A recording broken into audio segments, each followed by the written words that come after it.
Hi everyone, it's your fairy card maker Lisa here, and in this video I'm showing you a little gift set that I made for somebody. So there is a store owner of a crafty store, small business, who's turning 50 this month, and if you send her a card and you make a $50 purchase in her shop, you get a ballot to win a prize at the almost at the end of the month. On her birthday she'll do a draw. So I did make her a card. I did make a purchase as well. I'd like to support this business. I met her before she purchased this store, when she was still a close to my heart consultant. She's been to my house and led a few classes. So I like to support small business where I can, especially crafty stuff. So I did make a card, but since it's a milestone birthday, I wanted to do more and make a gift. So this is the card that I made. It is a bridge card. So a bridge card means it can stand up on its own, but it will fold flat to go into an envelope. So the lady's favorite color is green, so I made sure to use green in my card. And I kept it neutral on the front because I used a pocket on the back for my sentiment, and that means you can actually reuse this card. And some people think that's tacky, but honestly a lot of people receive a card and then it goes straight into the garbage. And rather than have just that one use, I think in a world full of one-use products, it's nice to have the option to use it again. So it's neutral. I also think it's masculine/feminine neutral as well. So if she has friends who are turning 50, she can reuse it. And the important part is really your message on the back, or the message that you put in the card rather than the card itself. So I think personally, I wouldn't have a problem reusing a handmade card. So then the gift I made her is this planner/notebook.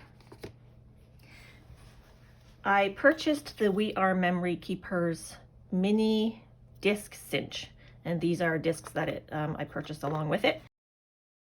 It does the mushroom style punch. So if I just pull out one of the pages here, hope you can see that. So mushroom, umbrella, whatever you want to call this.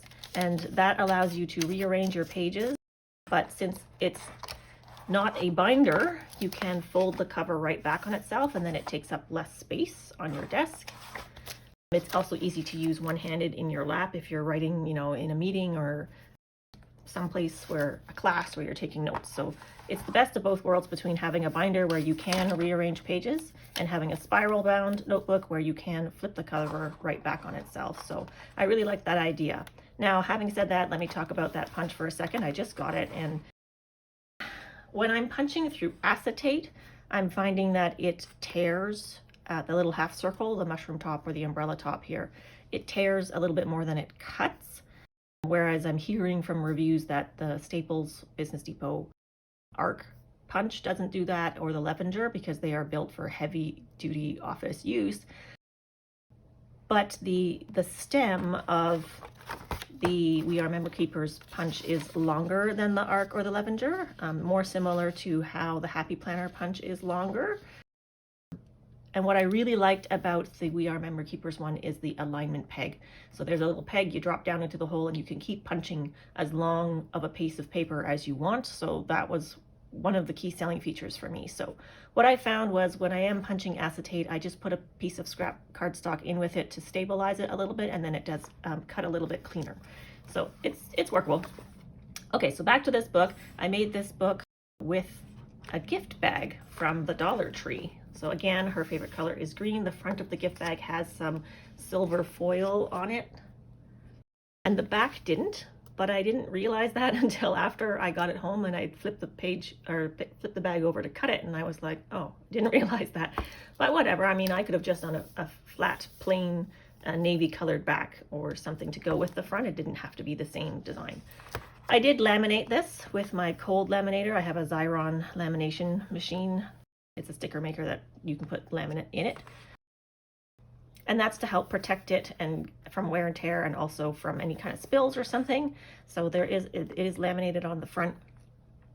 And then I made these tab dividers with my We Are Memory Keepers Envelope Punch Board. So it punches this notch here, and then I punched another notch there, and I cut in between and figured out the spacing to get it spaced evenly.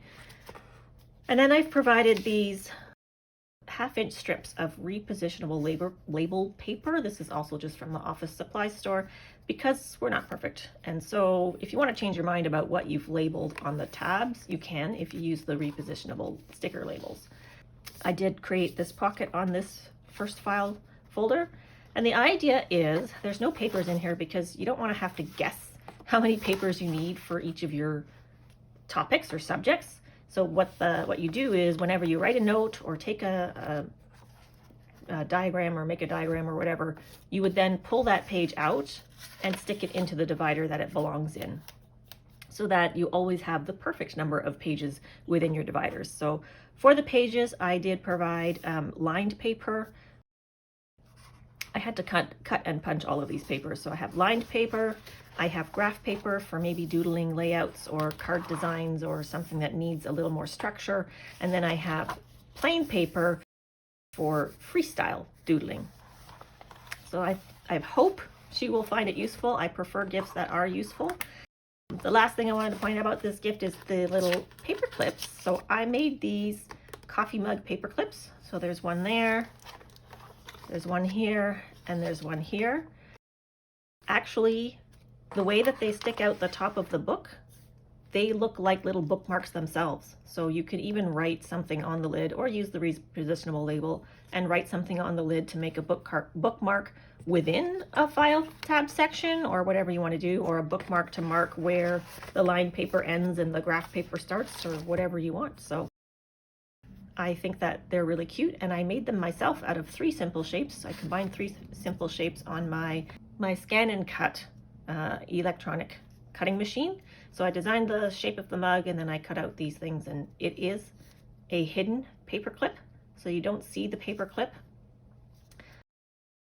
I like that style where you don't see the paper clip. It's clean on the back. I didn't make it double-sided, it's just plain white. But basically you just stick the bottom of the coffee cup into or over the pages that you want to clip, and you have a paper clip. So I just clip them randomly to some of the dividers, and then she can decide where she wants to put all of these little mugs. The other nice thing about having designed this myself is that I can resize it. So these are standard sized paper clips. Let me show you one. Just the regular plain old paper clips.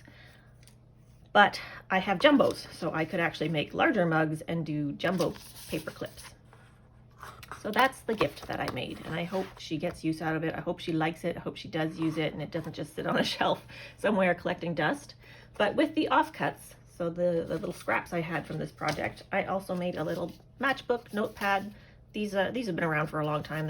It's not something I designed or is very special, but it's handy to have in your purse, where you can write down contact information, appointment dates, little ideas or something, and then when she gets back to wherever she needs to be, she can transfer it to her actual planner if it's something she needs to keep track of, or it's an idea she wants to have noted somewhere. And so I thought it would make a nice little set. And I hope she, like I said, I hope she does get use out of this and find it handy. I hope the colors, the navy and the green in there, are something that she enjoys. Thanks for watching, everybody. Bye.